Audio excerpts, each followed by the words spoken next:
मेहनत इतनी खामोशी से करो कि कामयाबी शोर मचा दे। नमस्कार, वंदे मातरम, जय हिंद दोस्तों। आप सभी का स्वागत है ज्ञान गंगा 247 स्टडी प्लेटफॉर्म में। राष्ट्र हित में शिक्षा। This is Mithilesh Kushwaha from ज्ञान गंगा 247 में। दोस्तों, आज है 18 जनवरी और 18 जनवरी से जुड़े जितने भी करंट अफेयर्स बन सकते हैं सारे इस वीडियो में डिस्कस करूंगा और प्रत्येक क्वेश्चन से इंपॉर्टेंट फैक्ट भी बताऊंगा। तो आप पूरा वीडियो बड़े ध्यान से देखें और सुने तथा लास्ट में मैं आपसे 2 प्रश्न भी पूछूंगा जिसका आंसर आपको कमेंट्स बॉक्स में बताना होगा।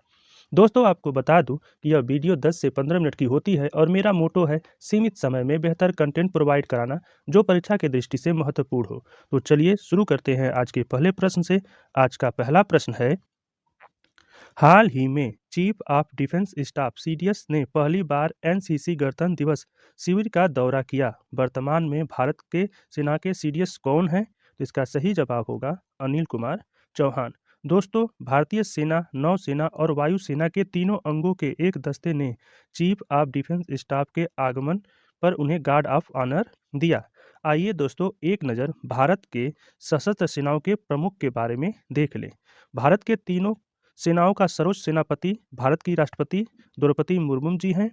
वायुसेना के अध्यक्ष हैं बी आर चौधरी, ये 27वें नंबर पे है। नौसेना अध्यक्ष आर हरि कुमार, ये 25वां नंबर इनका है सेना अध्यक्ष का।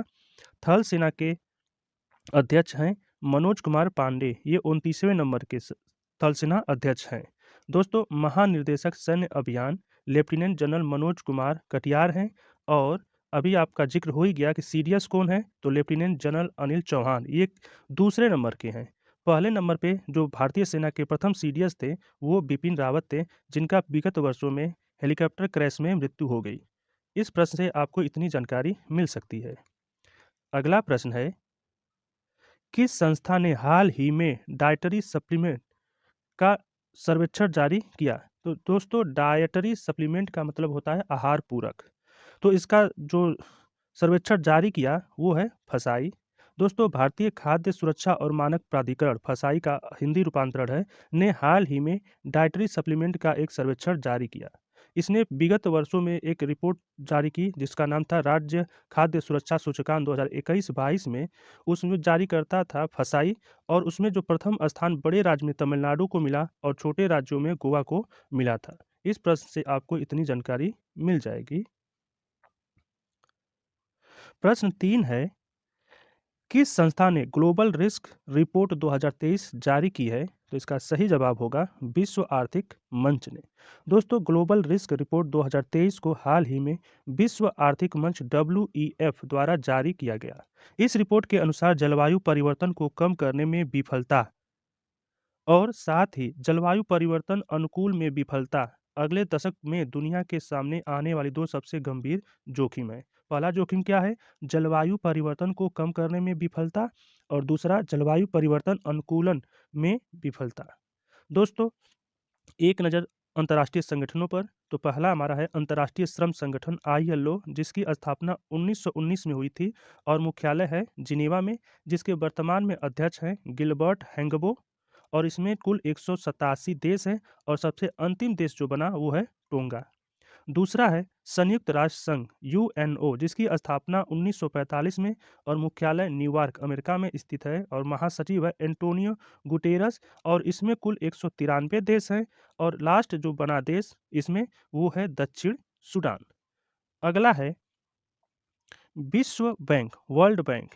इसकी स्थापना आपका 1945 में हुई थी। इसका भी मुख्यालय है वाशिंगटन DC में। अध्यक्ष हैं डेविड मालपास और इसमें भी 189 देश हैं और अंतिम देश है नौरू।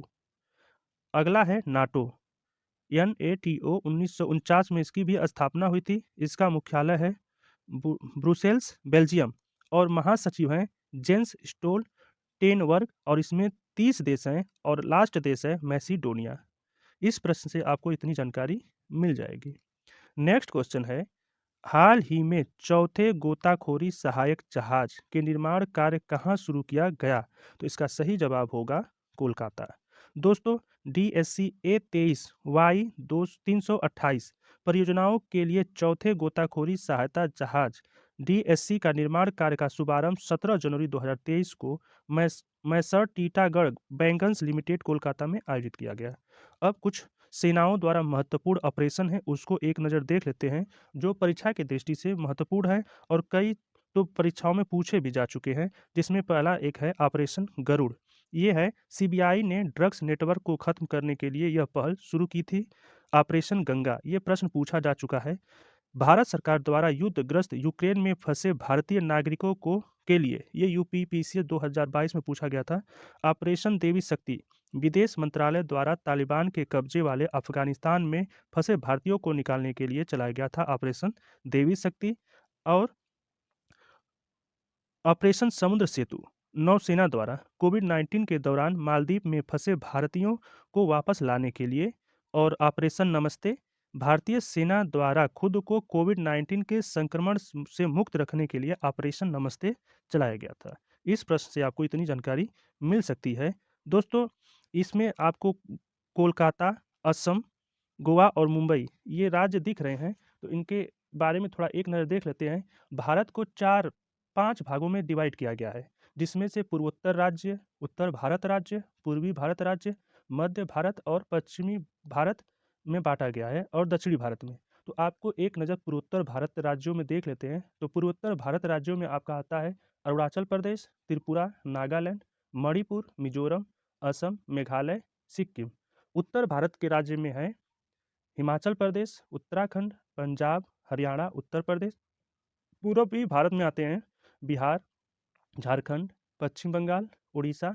मध्य भारत में आपके मध्य प्रदेश और छत्तीसगढ़ आता है। पश्चिम भारत में राजस्थान, गुजरात, महाराष्ट्र आता है। और दक्षिण भारत में आपका कर्नाटक, गोवा, केरल, तमिलनाडु, आंध्र प्रदेश, तेलंगाना आता है। इस तरह से भी आप इसे याद रखिएगा। नेक्स्ट क्वेश्चन है,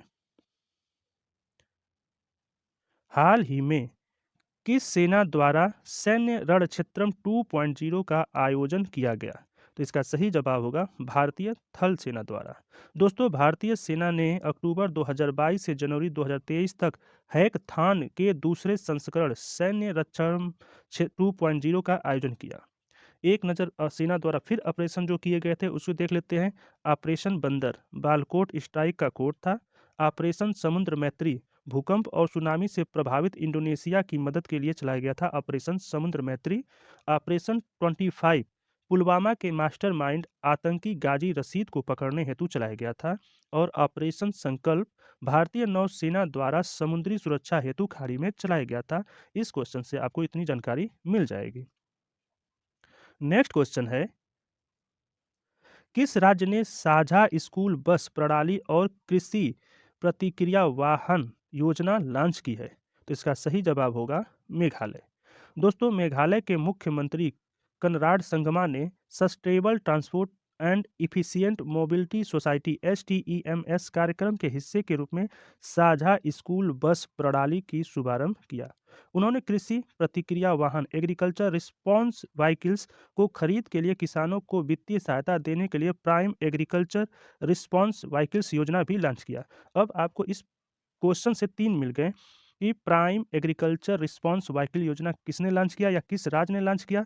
अगर राज्य पूछेगा तो मेघालय, और किसने लॉन्च किया तो सीएम वहाँ के कॉनराड संगमा के द्वारा किया गया था। मेघालय की राजधानी शिलांग। इसका गठन 26 जनवरी 1950 को हुआ था। राज्यपाल हैं प्रोफेसर जगदीश मुखी और मुख्यमंत्री हैं हेमंत बिश्व शर्मा। मिजोरम आइजोल 20 फरवरी 1987 को। राज्यपाल हैं हरिबाबू कम्बमपति और मुख्यमंत्री हैं जोर मथंगा। नेक्स्ट क्वेश्चन है, हाल ही में 71वां मिस यूनिवर्स पेजेंट का विजेता किसे नामित किया गया है? तो इसका सही जवाब है आर बोनी ग्रेवियल। दोस्तों, आर बोनी ग्रेवियल को 15 जनवरी 2023 को 71वें वार्षिक मिस यूनिवर्स पेजेंट का विजेता नामित किया गया था। दूसरा है इसमें कि मिस वेनेजुएला अमांडा दूदामेल दूसरे स्थान पर रहीं। उसके बाद मिस डोमिनिकन रिपब्लिक एंड्रीना मार्टिनेज रहीं तीसरे स्थान पर। यह मिस यूएस जीतने वाली पहली फिलिस्तीनी अमेरिकी भी हैं। कौन? आर बेनी ग्रेवियनल। इस साल के मिस यूनिवर्स पेजेंट में 70 साल के इतिहास में पहली बार विवाहित महिलाओं और माताओं को प्रतिस्पर्धा में अनुमति दी गई थी। नेक्स्ट क्वेश्चन है, हाल ही में एक दिवसीय क्रिकेट के इतिहास में 5वें सबसे ज़्यादा रन बनाने वाले कौन खिलाड़ी बने हैं? तो इसका सही जवाब होगा विराट कोहली। दोस्तों 2022 में कुछ महत्वपूर्ण पुरस्कार हैं जिनके बारे में देख लेते हैं। पहला है मेजर ध्यानचंद्र खेल रत्न पुरस्कार 2022 दिया गया। तो किसे दिया गया? शरद कमल अचंत, टेबल टेनिस के खिलाड़ी हैं, इनको दिया गया। 2022 में अर्जुन पुरस्कार वितरण हुआ जिसमें 25 खिलाड़ियों को चयन किया गया था। तो प्रश्न बन सकता है कि 2022 के अर्जुन पुरस्कार में कितने खिलाड़ियों को दिया गया? तो आप बताएंगे 25 खिलाड़ियों को। तीसरा है इसमें कि लाइफ टाइम अचीवमेंट के लिए ध्यानचंद पुरस्कार 2022 में कितने खिलाड़ियों का चयन किया गया था? तो कुल 4 खिलाड़ियों को किया गया था। और सर्वश्रेष्ठ शिक्षक यानी द्रोणाचार्य पुरस्कार 2022 में कितने लोगों को मिला? 4 लोगों को मिला। उसमें से 4 लोग कौन-कौन से हैं? जीवनजोत सिंह तेजा तीरंदाजी, मोहम्मद अली मकर बॉक्सिंग, सुमा सिद्धार्थ सिरूर पैराशूटिंग और सुजीत मान कुश्ती में। इन सभी लोगों को द्रोणाचार्य पुरस्कार 2022 प्राप्त हुआ। दोस्तों आप यदि चैनल पे आप नए हैं तो कृपया चैनल को सब्सक्राइब करें, लाइक करें और दोस्तों के साथ शेयर करें।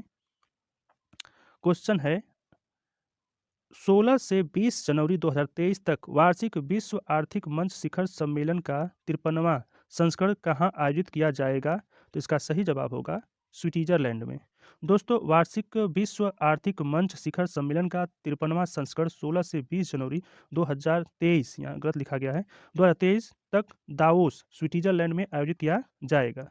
इस कार्यक्रम के दौरान अश्विनी वैष्णव, मनसुख मंडाविया, स्मृति ईरानी और आर के सिंह सहित भारतीय मंत्रियों के केंद्रीय मंत्रियों का एक प्रतिनिधित्व मंडल उपस्थित रहेगा। व्यापारिक नेताओं, राजनीतिक शख्सियों और निवेशकों और शिक्षाविदों की विशेषता वाले 5 दिवसीय सम्मेलन में 3 साल से पहली बार भौतिक रूप से आयोजित किया जा रहा है। मेगा शिखर सम्मेलन के दौरान दावोस में 2700 से अधिक प्रतिनिधियों को बुलाने की उम्मीद है। विश्व आर्थिक मंच 2023 की बैठक की थीम है operation in a fragmented world. इसे याद रखिएगा कि 2023 का विश्व आर्थिक मंच की थीम क्या है? Operation in a fragmented world है। नेक्स्ट क्वेश्चन है G20 की अवसंरचना कार्य समूह IWG की पहली बैठक कहाँ संपन्न हुई है? तो इसका सही जवाब होगा पुणे में। दोस्तों G20 के अवसंरचना कार्य समूह IWG की पहली बैठक पुणे में संपन्न हुई। यह पहली बैठक है, इसे आप याद रखिएगा। और G20 का जो मुखिया हैं वो इस समय कौन है या अध्यक्ष कह सकते हैं? तो भारत के प्रधानमंत्री हैं। 18 सदस्य देशों के 64 सदस्यों ने G20 की IWG की बैठक में भाग लिया। प्रतिनिधि पुणे के सांस्कृतिक इतिहास और व्यंजनों से भी अवगत हुए। G20 की IWG की दूसरी बैठक मार्च 2023 में आंध्र प्रदेश के विशाखापट्टनम में निर्धारित की गई है। इसे भी आप याद रखिएगा। अब कल के प्रश्न का उत्तर। कल का पहला प्रश्न था किस भारतीय राज्य ने जाति आधारित जनगणना शुरू की है? तो इसका सही जवाब होगा बिहार। दूसरा प्रश्न है हाल ही में खेलो इंडिया राष्ट्रीय महिला खो खो लीग किस राज्य ने शुरू हुई है? तो इसका सही जवाब है पंजाब। अब आज का पहला प्रश्न है वनवेव ने स्पेस एक्स लॉन्चर पर 40 उपग्रहों को सफलतापूर्वक लॉन्च किया और तैनात किया। वनवेव निम्नलिखित में से किस दूरसंचार कंपनी द्वारा समर्थित है? भारतीय एयरटेल, MTNL, रिलायंस जियो या BSNL?